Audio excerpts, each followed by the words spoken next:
Hello, everybody. Thank you for coming. I'm Benoit, CEO of Accrue. We're a big data analytics company here in Hong Kong, building chronological event data sets for investors. So I'm happy to be here, greeted by 3 AI experts for investments. And we're going to talk today about the world of AI in the past, present, and future. So I'd like for everyone to introduce themselves. My name is Yaron Golgher. I'm the CEO and co-founder of I Know First. Our main product is a predictive algorithm that generates daily forecasts for the entire financial markets. We are using artificial intelligence, machine learning, deep learning, artificial neural networks to predict the financial markets.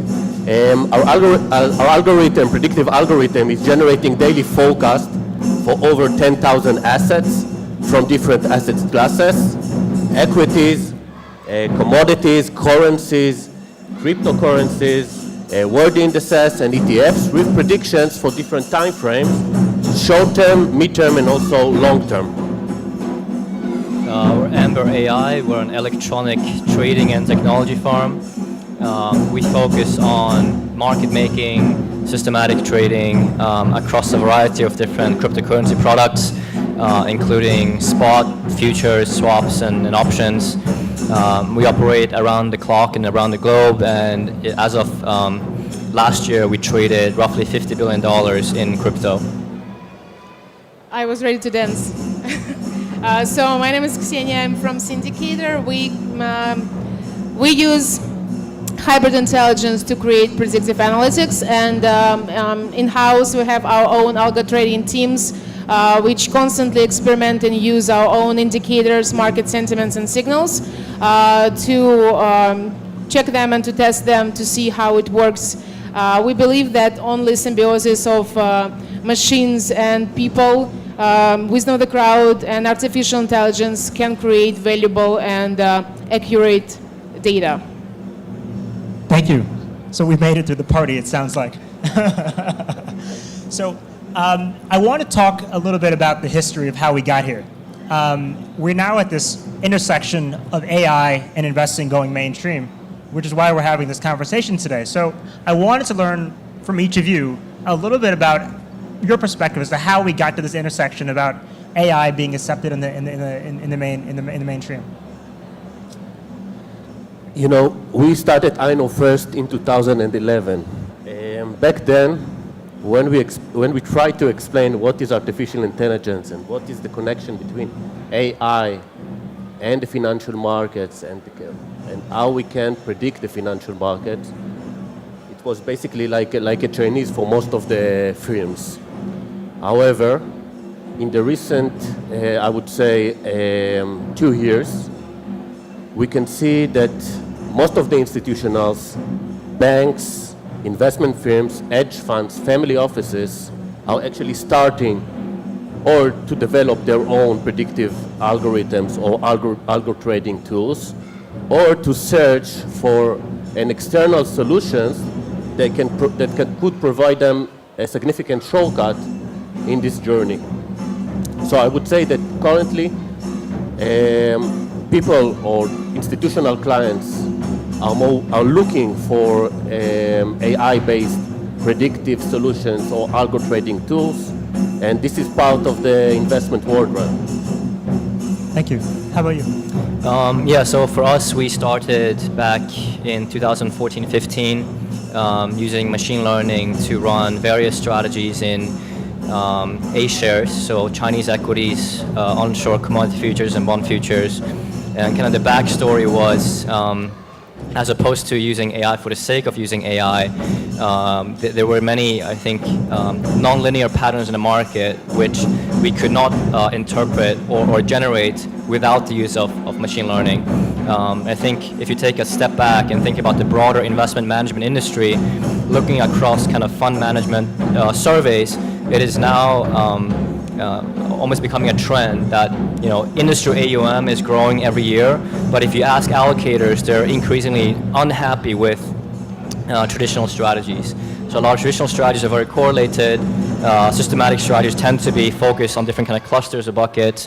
And so I think kind of the rise or kind of the hype of AI has kind of risen from that in using kind of uncorrelated and more niche ways to find uncorrelated alpha. Thank you. How about you? Because we're on the panel of digital assets, I would say that cryptocurrencies started and like with algo trading, and this is a trend where all trading will be soon switched to algo trading. Crypto is just essentially started already in this with this tool and with these instruments. Cindicator, when it was established in 2015, from the very beginning, they understood that they wanted to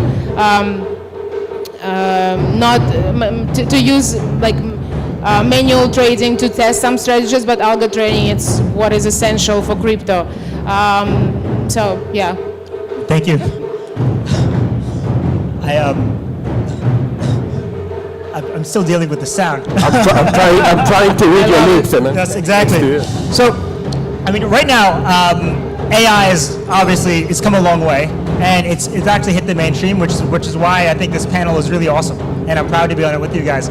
So, what are two of the most, I guess, little known or non-obvious trends that are taking place right now that really stand out that might be driving us forward? Yeah, I can start. So for us, trends which we see in algo trading is that traders, they already have the skills of coders, so they can themselves code, and they become actually they more create strategies for algo trading than trade themselves, and this we see as a trend. So traders, manual traders, will be creators of the strategies mostly for algo trading. And the other thing is that we use inside our company, we have a team of data scientists, and we also ask them to create the strategies for algo trading just to see how it works from their perspective. And this combination of traders, data scientists gives us and brings us very interesting results.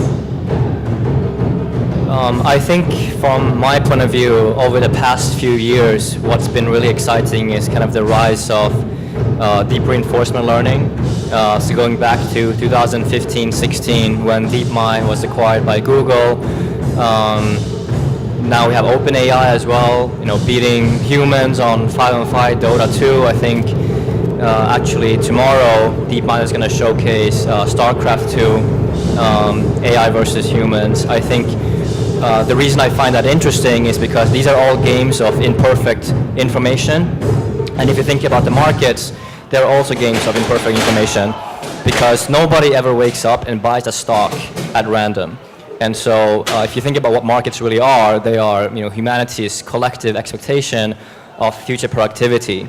And because imperfect information games, or kind of the use of reinforcement learning has kind of already beaten humans in many of these tasks, I think the next is actually the use of reinforcement learning for trading, kind of the role of self-learning, unsupervised learning. One of the most interesting trends that we're seeing right now is the opportunity to use AI and algo trading tools in two ways, actually. The first way is to utilize it as a decision supporting tool that helping institutionals to take the right decision by using AI-based tools to identify the best investment, the best stock, to conduct the stock picking, to identify the most promising currency or the specific cryptocurrency that's relevant right now. The second trend that we see is the opportunity to use AI tools, AI predictive tools in systematic way as part of systematic strategy, and based on that to develop an investment, AI-powered investment products. It could be smart beta ETFs, it could be an hedge fund, or it could be even a mutual fund that relies on AI or algo trading tools. That's great. I think we touched on a couple of interesting points. Man versus machine is pretty much summing up the moment in essence. So where do you guys see in the short run and in the long run, especially the short run? I mean, are humans losing? Are humans losing this battle versus man versus the machine? All the top investment banks are downsizing their investment. They're traders. I mean, Goldman Sachs went from 200, 300 traders down to just 7 or 8. I mean, they can count them on 2 hands. So at the investment bank, we see this happening. So what do we see taking place in other areas of the economy? Is that going to translate anytime soon, where retail investors are now going to simply be using AI in order to make all of their decisions, or play their video games for them?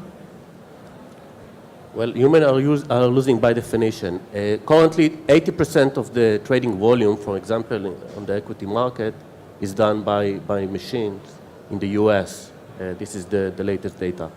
80%. So only 20% are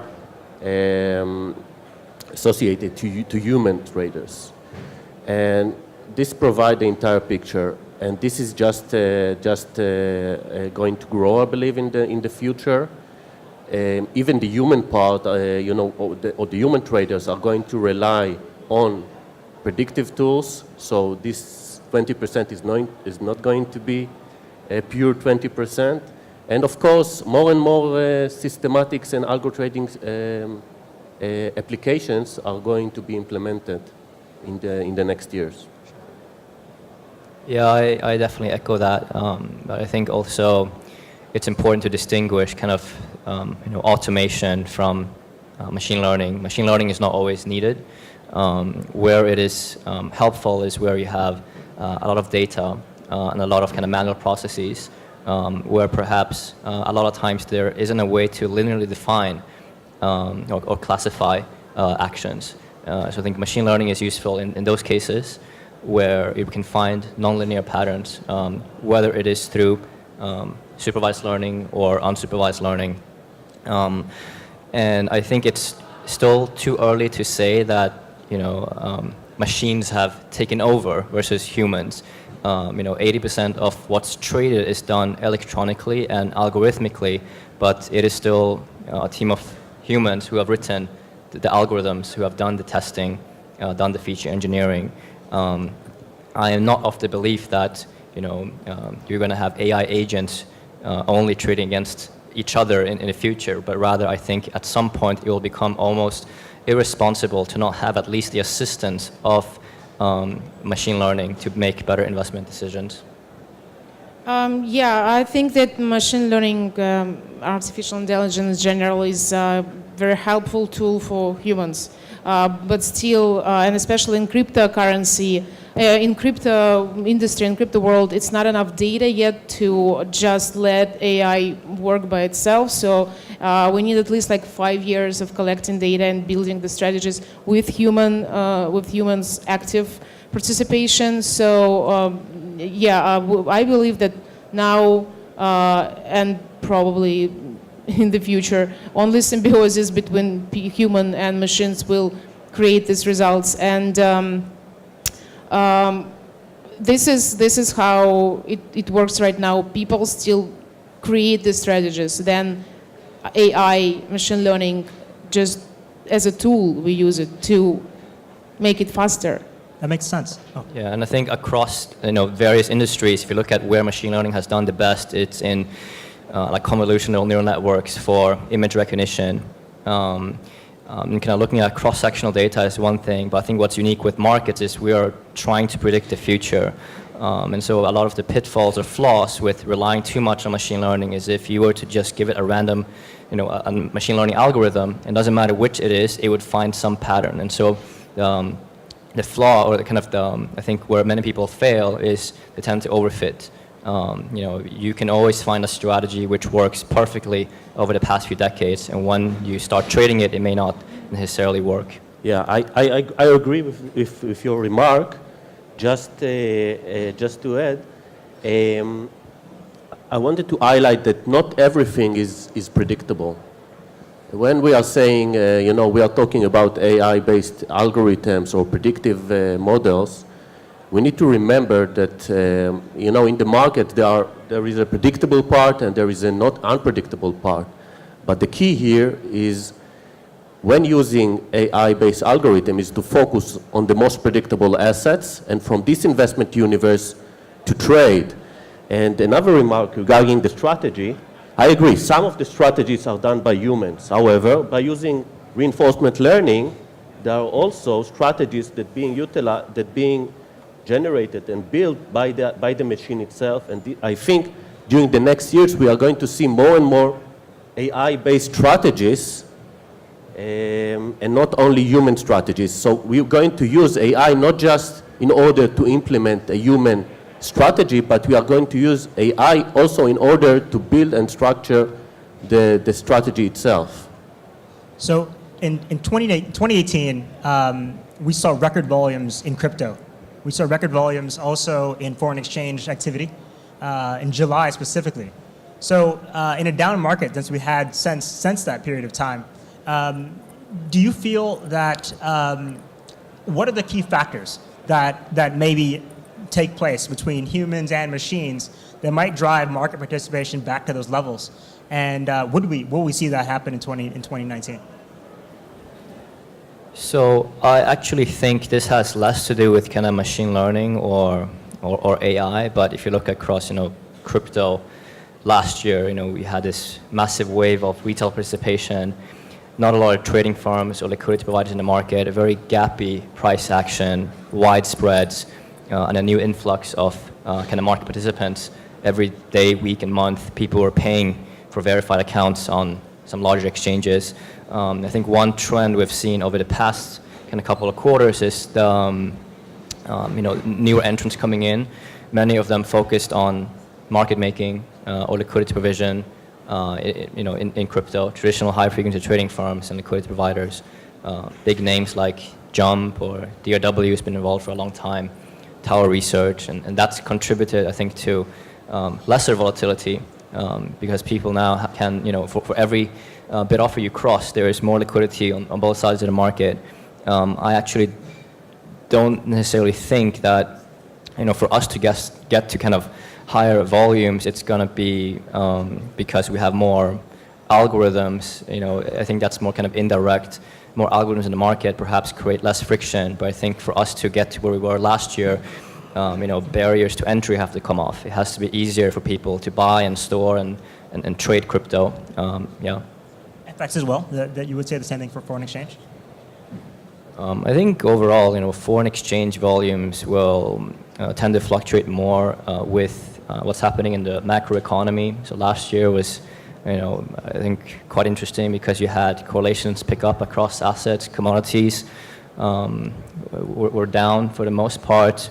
Equities were kind of topping over, and then you had rates selling off as well. And so I think that contributed to a lot of volatility. But I think that's harder to predict, going forward. Yeah, I think I see some interesting trends during the next year that related to the trading volume. First of all, it all depends on the volatility.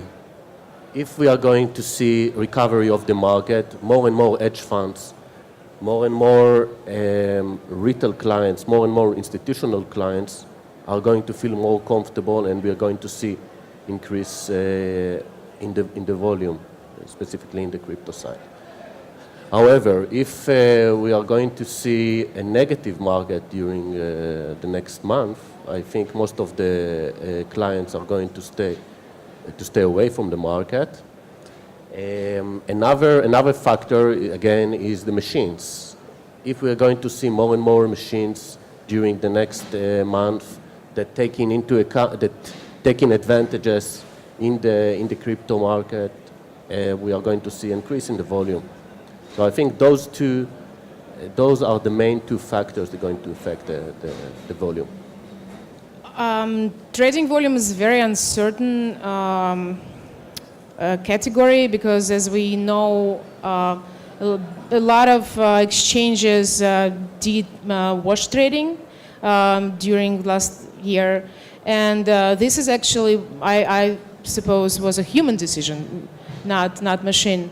And we also had a lot of arbitrage during the peaks of markets. So this was like a peak of machine, I don't know, usage. But now it's different because now what we see and what we all waiting for is actual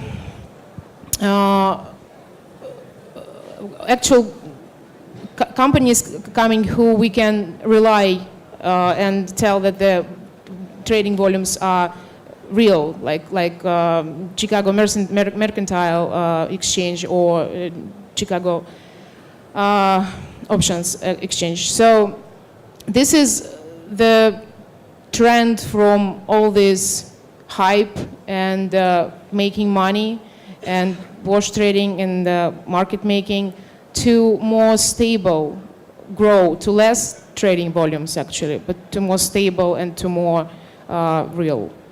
Yeah, and kind of on that note as well, one recent trend over the past year has been, derivatives are now the kind of main point of price discovery.